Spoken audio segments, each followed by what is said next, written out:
Mungkinkah menghindarkan rasa cemas dan takut sementara penderitaan dan beban berat tidak mungkin terhindarkan dalam hidup? Kecemasan dan ketakutan bukan konsekuensi otomatis dari penderitaan. Penderitaan memang sumber kecemasan, tetapi kecemasan itu suatu pilihan. Pilihan lain adalah damai.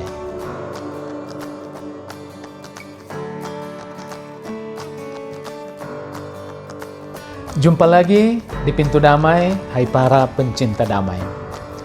Damai dalam derita, mungkinkah? Biasanya saat kita menderita, tidak merasakan damai dalam diri, melainkan cemas dan takut. Jangankan tidur, makan pun susah. Efek lebih parah adalah bisa sampai menolak kenyataan hidup. Rasa cemas dan takut sangat bahaya, karena bisa pula berujung pada menghilangkan nyawa. Mungkinkah menghindarkan rasa cemas dan takut sementara penderitaan dan beban berat tidak mungkin terhindarkan dalam hidup? Jelas bahwa penderitaan atau beban berat hidup tidak mungkin terhindarkan. Tetapi kecemasan dan ketakutan bukan konsekuensi otomatis dari penderitaan. Penderitaan memang sumber kecemasan, tetapi kecemasan itu suatu pilihan. Pilihan lain adalah damai. Damai? Jadi, mungkinkah merasakan damai dalam penderitaan? Mungkin, saudara-saudara. Tentu damai yang dimaksud di sini bukan damai manusiawi atau duniawi, tapi damai surgawi atau damai sejati yang bersumber dari Tuhan saja. Damai ini adalah damai yang diberikan Tuhan Yesus Kristus kepada murid-muridnya sebelum dia naik ke surga. Katanya, damai sejahtera kutinggalkan bagimu.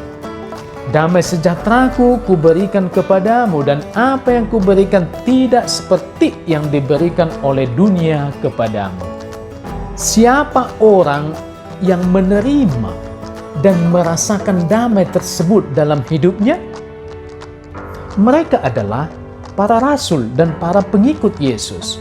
Mereka menerima karunia damai itu dan benar-benar merasakannya, kendati mereka disesat dan dianiaya. Demikian juga orang-orang kudus yang menjadi martir, kendati diambang kematian karena iman akan Yesus, tidak kehilangan kedamaian. Mereka malah menyambut kematian itu bagaikan pergi menghadiri undangan perjamuan makan pada suatu pernikahan. Perjamuan abadi di surga. Inilah wujud konkret anugerah damai sejahtera Yesus itu. Rasa damai seperti itu tidak mungkin diperoleh dari dunia, dari manusia, atau melalui manusia, seperti membeli obat anti cemas yang didapat dari dokter. Tidak ada. Damai sejati ini berasal dari Roh Kudus yang ada di dalam diri manusia. Damai ini juga mengajar untuk bergerak maju dalam hidup. Damai ini mengajar untuk bertahan. Bertahan memikul beban hidup, kesulitan, kerja keras, dan segalanya itu tanpa kehilangan kedamaian. Ketika seorang memikul beban berat, namun tetap berani maju, orang itu pasti memiliki Roh Kudus di dalam hatinya, dan itu memberi dia kedamaian yang dari Yesus sendiri. Contoh yang lebih konkret misalnya, ada seorang pengusaha sukses dan sakit keras. Ia pun meninggalkan segala bisnisnya demi penyembuhannya. Ia tidak jengkel dan cemas dengan keadaan bisnisnya yang mungkin akan hancur seketika, tetapi menerima kenyataan itu dengan sabar dan berdamai dengan dirinya. Ia pun mendapat anugerah damai. Inilah sikap seorang Kristen yang benar. Sebaliknya, ketika seseorang terjebak dalam kecemasan yang besar dan ia pun kehilangan kedamaian dari dalam dirinya dan selalu meronta-ronta, bahkan marah, artinya Roh Kudus tidak bekerja di dalam diri orang ini. Yesus, saudara-saudari, juga pernah berkata, "Berbahagialah kamu jika karena aku kamu dicela dan dianiaya, dan kepadamu difitnahkan segala yang jahat. Berbahagia di sini bukan saja berarti berbahagia di surga nanti, tetapi berbahagia saat menjalani aniaya itu sendiri. Berbahagia dalam hal ini sejalan dengan damai tadi. Tidak mungkin berbahagia kalau tidak ada damai. Dan damailah jalan menuju bahagia.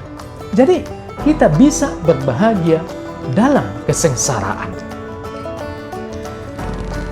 Dari penjelasan ini, kita harus mengatakan bahwa penderitaan dan kedamaian ternyata dapat ada bersama dalam diri seseorang atau dalam diri kita. Namun perasaan seperti ini adalah suatu kedamaian yang sangat mendalam, yang tidak bisa diganggu oleh apa dan oleh siapapun. Ini bagaikan dasar laut yang sangat tenang, sementara di permukaan penuh riak ombak. Hidup dalam damai dengan Yesus adalah mengalami rasa damai di dalam diri, kendati mengalami cobaan dan kesulitan, kesengsaraan yang terbesar sekalipun. Sisi lain dari damai yang dari Tuhan ini adalah membuat kita sanggup maju dalam kehidupan dengan daya yang lebih besar, bahkan memampukan kita untuk tersenyum. Karena orang yang hidup dalam damai dari Tuhan tahu bagaimana tersenyum pada dirinya sendiri, pada orang lain, bahkan ketika segala sesuatu tampak gelap. Mereka tahu bagaimana harus tersenyum di sana. Selera humor itu dekat dengan kasih karunia Allah ini, yakni damai. Rasa humor dapat membantu kita untuk bernafas lebih mudah. Lalu yang terakhir, bagaimana mendapatkan damai itu? Penderitaan dan kesulitan tidak mungkin tidak ada dalam hidup. Maka yang harus kita lakukan adalah menghadapi penderitaan dan kesulitan dalam hidup kita dengan damai dari Yesus. Jangan menghadapi kesulitan dengan kedamaian palsu dari dunia. Misalnya memiliki banyak uang di bank, libur, hiburan, kekuatan gaib, dan lain-lain. Jangan. Kita memohonkan anugerah damai itu dari Tuhan, supaya kita merasakan damai, dan kita pun menjadi pejuang-pejuang perdamaian. Terima kasih dan salam damai bagimu.